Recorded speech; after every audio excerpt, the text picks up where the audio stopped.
Hi, in this video I'm going to demonstrate how to create and send a newsletter.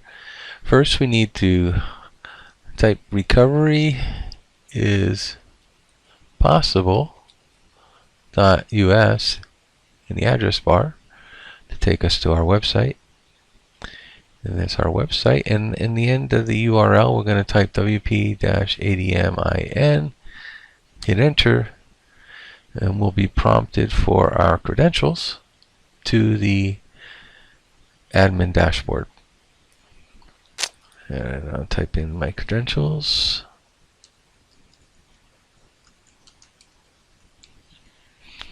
And press the login button. And don't want to save this.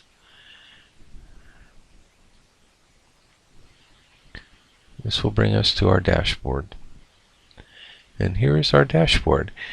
Now, over on the left, we're going to see all the different modules: Jetpack, GoDaddy, Meeting List, Posts, Media Links, Pages, Posts. Most of these are modules. Others are native applications.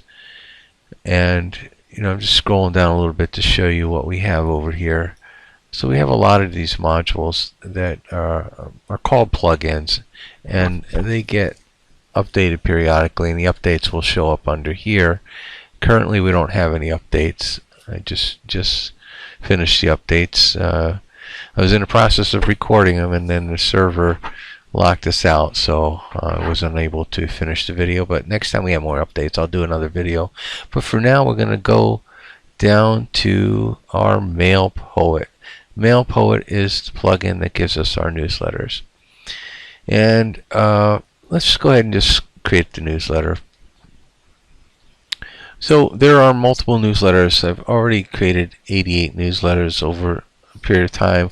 Now, they're not all newsletters. Some of them are just event notifications or announcements. It's just a mechanism that sends out information via email. So I even sent out the minutes last time via email. And what I'm going to do now is select something.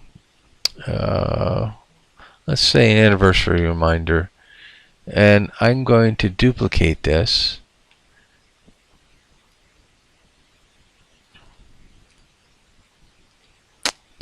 and I'm going to give it a name, and it's going to call it test anniversary reminder. Now this could be called newsletter 12, November newsletter for 2017, whatever. It depends on what you're making. In this case, I'm just duplicating a reminder, because the newsletter mechanism is the best way to mass email information of what's going on in our area to our subscribers, which I will show you over here. You can see where we can click and add subscribers. I'll show you that in a little bit. So there are several different types of lists.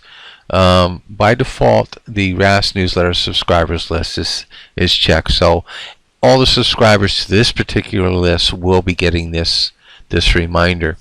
If I wanted to resend some to certain people I know that didn't get them for some reason, I would uncheck this and just click resend, and only add subscribers that need to get it under the resend. And WordPress users, we have 9 WordPress users, and I could add them to the list, to the recipients as well. But for right now, we have 87 subscribers to the RESC newsletter subscribers list, and that's the list I'm going to choose to send this reminder to. So I'm going to click next step.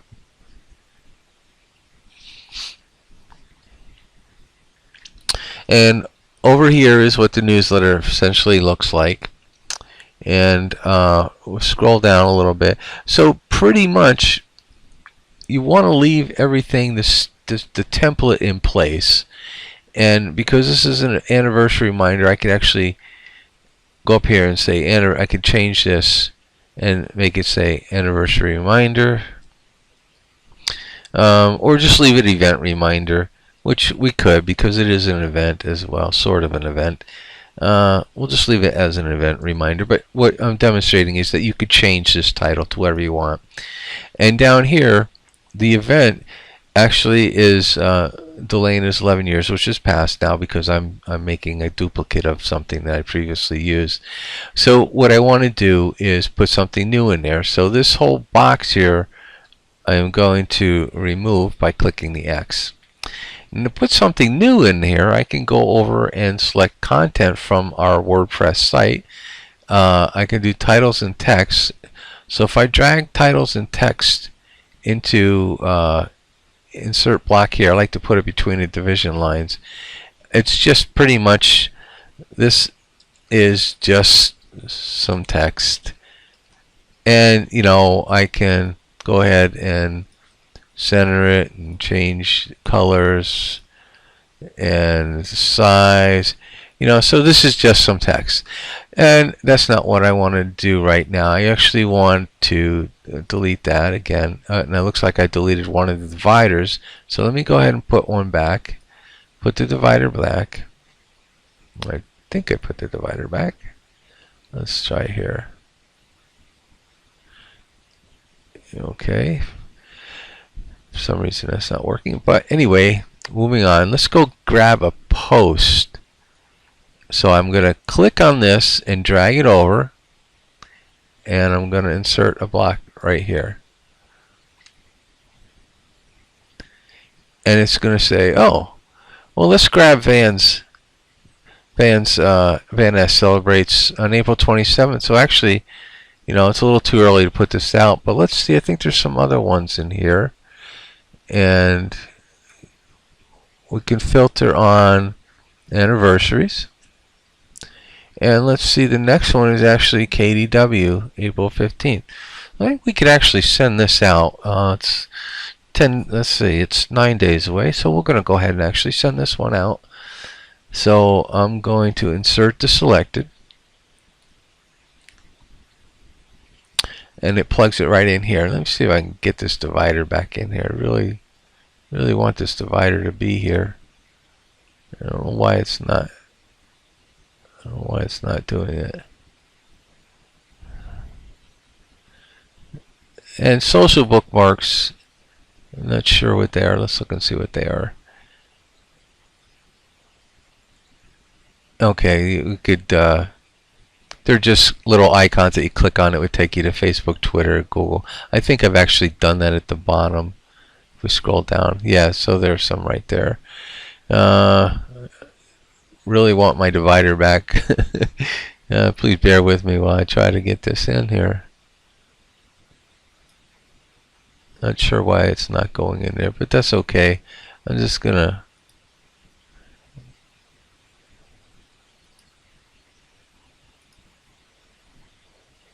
go ahead and delete that.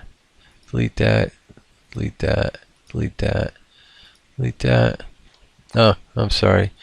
I deleted the too many. Let me go get my post back again. Drag my word post in.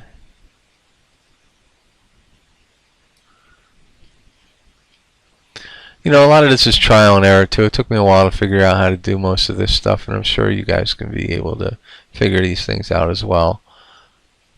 Alright, so let's go grab Katie again because I deleted her inadvertently. And I'm going to insert her and select her. And there it is. So it's an event reminder. KDW celebrates 2 years, April 15th, 2017. And that's all I'm going to do for now.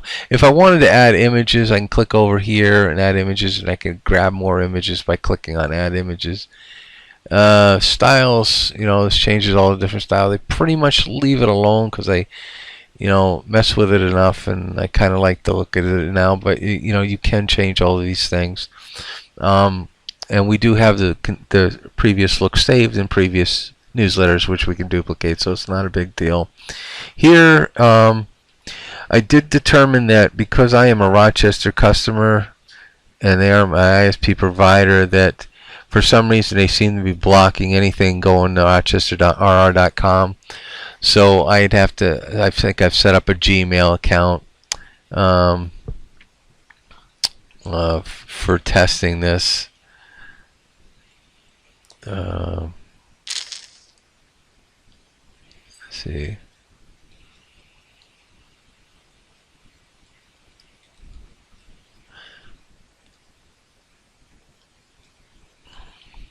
And then I send a preview, and I go ahead and check my email and see if I got the preview. Just make sure it looks the way I want before I send it out to everybody en masse.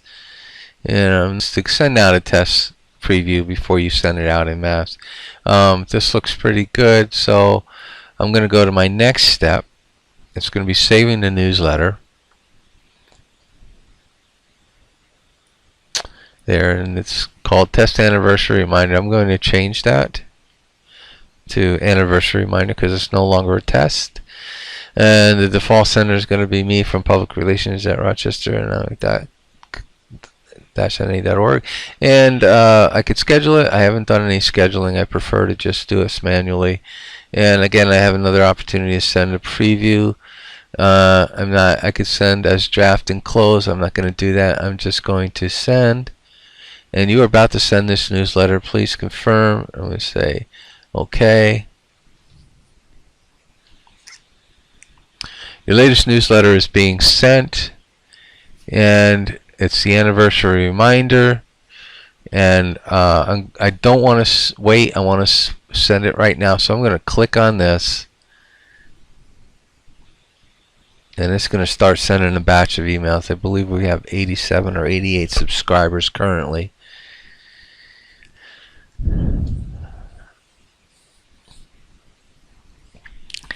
It's not instantaneous. It's so there we go. We have 87. We successfully sent to 87. I'm going to close this, and up here sending one. It's standard newsletter. I have 61 standard newsletters. It's sending one newsletter, which is the anniversary reminder, and it has sent 60 of the 61 newsletters that I have. So we can pause this, but I don't. But so it's in the process of sending those emails, and it'll eventually, when it's done, it'll say sent to. How many it's sent to. It's going to be 87 out of 87. Over here it shows you how many people opened it, how many people clicked on anything in it, and how many people unsubscribed. And then you can go ahead and look at all the previous newsletters as well. So that's how to send a newsletter. Now to add subscribers, we go to the left here and click on subscribers. And here we can just add a subscriber, add a list. We can create new lists. We can edit lists, import, export, and you can look and play around with these on your own time. So there you go. That's how we create and send a newsletter. Usually we just duplicate a previous one because it keeps a template, and then you just delete the blocks or add new ones in, and that's all there is to it. Thanks for watching, and see you in the next video. Bye.